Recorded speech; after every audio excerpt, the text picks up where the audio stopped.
Oh, making a video. Yay. Alright, so I thought I would just experimentally video. I have this contention I'm making, okay, that our consciousness is just the witness, and that we consciously do nothing. None of anything I am is something that my consciousness is involved in. It's completely just sitting back, having the input thrown at it. Like our senses, they sit here and they don't actively go into the world. They just sit back and the world happens to them.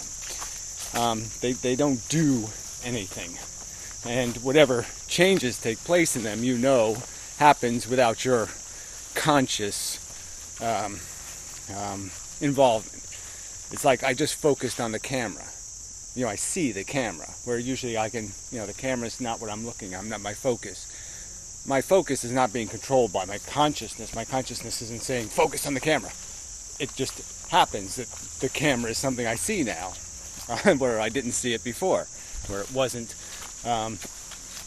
it was in the field of view. I certainly can say there was a awareness of it, but there wasn't any. It wasn't the focus, and we know what the difference between these words are. So we know that our brain orients senses, and it does it without conscious involvement. Now we can consciously be involved when we know our body has stopped. It is processing, and it's saying do something. So a program just ran in me that said stop. We're going to demonstrate something. Okay, I'm not sure what I'm going to demonstrate, but it said something like, I'm going to demonstrate. Now here's a thing happening. I'm going to go out and I'm going to grab this. Now I didn't consciously have any control over any of that. It was indicated to me that this might be happening, that soon my hand might reach out and grab that stick. But I didn't consciously say, I didn't consciously have any impact on it happening. The decision to happen wasn't something that this level of consciousness, this awareness, the senses did. It was something the brain did to the sense mechanisms. So it ran the routines, and it certainly controlled all the mechanics. I mean, we know we don't consciously control the reflexes. So we learn to walk, right? It takes time to learn how to walk, and it becomes a subroutine.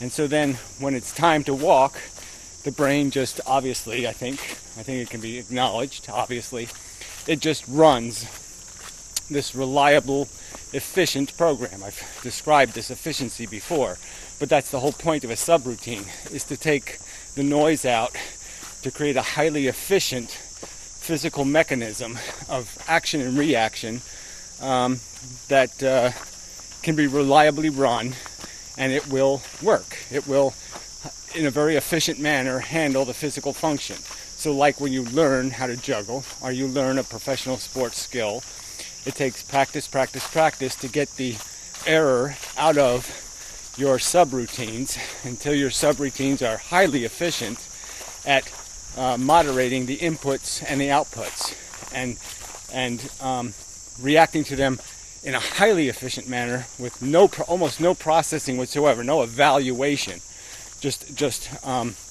It anticipates in the programming the possible variances of reaction, and those are the only things it uses.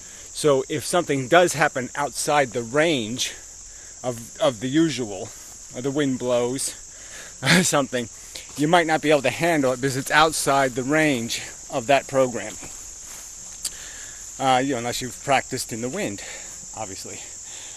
All right, so in this video, I've been saying all these things, and I haven't been saying them because I consciously said, well, this is what I'm going to say, and blah, blah, blah. None of that. I got a vague notion. This is the theme of the video. It told me the theme. My subconscious told me this is the theme. This is what you're going to talk about today. You're aware of the fact you've got to cut this shit. Little things are popping into my consciousness as I'm walking. I just thought of my mother because I opened up the possibility, did some multitasking. So I'm doing this video, and then in the middle of the video I'm thinking about thinking. And when I start thinking about thinking, then I start having thoughts about things that the brain just came up with. I didn't consciously say, go over there, think about that, have a thought about that, flower, flower, flower. My brain's doing it subconsciously. I'm given no. Again, how can I? It's just a bunch of output programs, muscle memories. My gestures, my routine of gesturing. Okay, I have to admit that's not one I use very often. But apparently I have a routine of gesture. I have a routine of how I make a video. I open the video with an opening. I mean, that's the routine. The brain has acquired these mechanisms of motion through the environment, these little output programs that are routine. You see a log, you step over it, you walk around that, you do this, you do that. It's a little cold, you move your shirt, you go, yeah. Whoa, a black walnut almost hit your head. So it has these mechanisms of the outputs, and it has input recognition reflexes also, and that do change your focus. And a lot of those are still very native, like quick movements, because our brain is, meant to work in an environment where there might be threats. So we're still very susceptible to, what was that, kind of stuff. But again, we're able to multitask. There's a theme here that I'm making a video, but there's the subroutine of walking the path to the place of enterprise, and there's these different things that are happening on different levels, and some of them are they're all subconscious, but some of them are more subconscious in that I'm not even given any conscious awareness. The fact that I'm walking in the right direction was completely out of my conscious perception for the first half of this walk. I wasn't even thinking about the fact that I'm walking to a place. I had no awareness of it. It wasn't part of any conscious awareness. And what my conscious awareness was aware of is, okay, how am I theming this video? Is it composing this? These are the thoughts that popped into my head. They're not created by consciousness. They're certainly created by my subconscious. And again, the consciousness is not controlling any of it. They're all routines. They're sub-routines. I mean, they call them that in programming. Where you write a piece of code that does one thing, and you just put it over here, and you call it send an email, or take the browser to a different web location, or and it does a specific thing, and you just call it when it's time to do that. You just say, do that subroutine, and that's what my brain is doing. It's just reflexively taking in the world through the senses. Some senses are more aware than others. Vision is obviously highly important because I'm walking. I have to be careful not to trip on things, so I have to see where I'm walking. It does have a routine. The pattern is sort of muscle memoried. So in some cases, I think my brain automatically knows some of this path and is running subroutines of avoidance of certain visual tricks that exist here that might harm me. Something I might trip over, a kick or whatever. So I think it already knows some of this just by it remembers the angles that I'm at, the distance I've walked, these kind of things. It already knows, it's anticipating what I'm doing. And so that's one piece of the sense data coming in that the brain is processing. And it's still, at the same time, while I'm thinking about this path stuff, it was still making this video. It was still doing the thinking required, the sentence construction, the composition that just made this sentence. It's been doing all that while at the same time I'm looking at the path and thinking about path walking and doing all that. And all this stuff flies into, like I said, the senses are what we're conscious of. And there's a pipe, say this big, right? And that's how big the pipe is. And all the sense data might be, this big, all the sense data.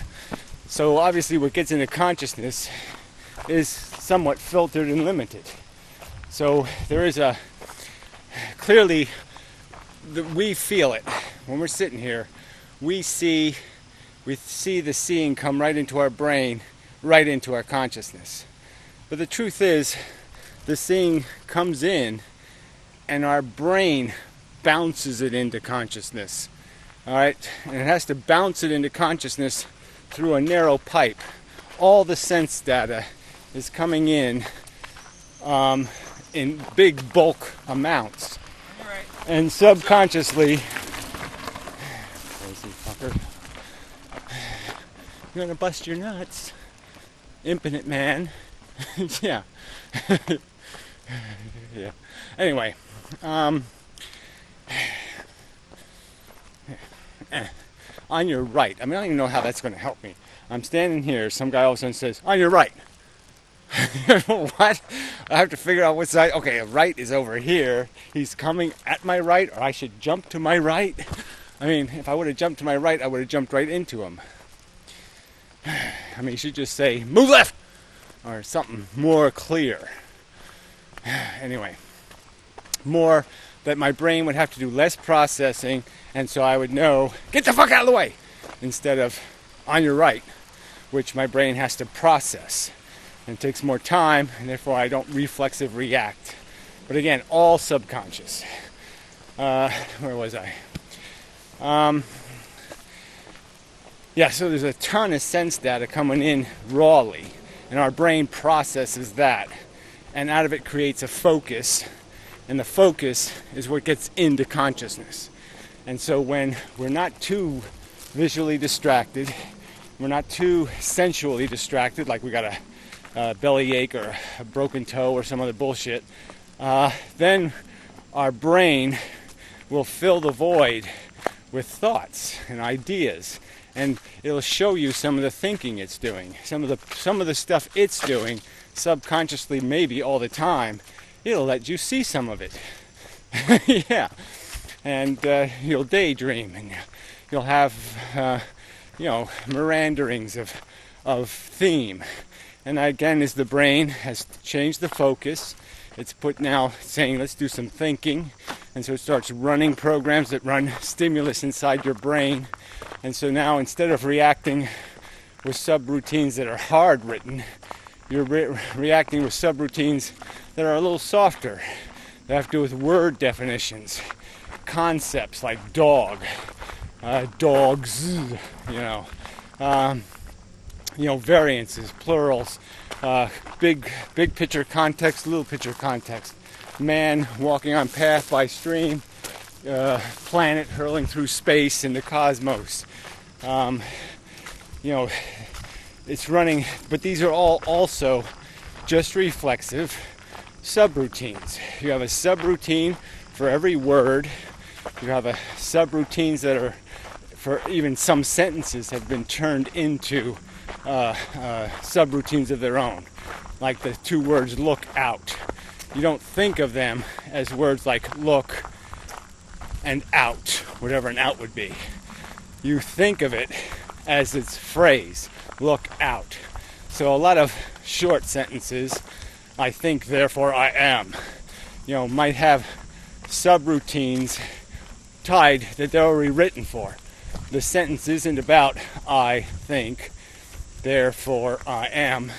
It is now its own subroutine, not a specific word in itself. And in that sense, we almost have an unlimited vocabulary, in the sense that we're working with themes, sentences, that have themselves become words. They've become defined things in and of themselves, reaction points. But yeah, again, it's all just nodes of reflex. You can have really big reflexes, like Irish dancing, Yeah, yeah, that could be a big reflex, complex wooden shoe clobbing about, or you can have very simple reflexes like snapping your fingers. And kind of dry, I guess. Anyway, and it's all brain. It's all those nodes of subroutines, labeled subroutines, and when the labels match, the subroutine runs, kind of idea, and it flies through this mechanism where it's mixed in this consciousness. The consciousness just mixes the focused sense data. The data bounced off the brain, focused and bounced. So it's quick, but it's not instantaneous.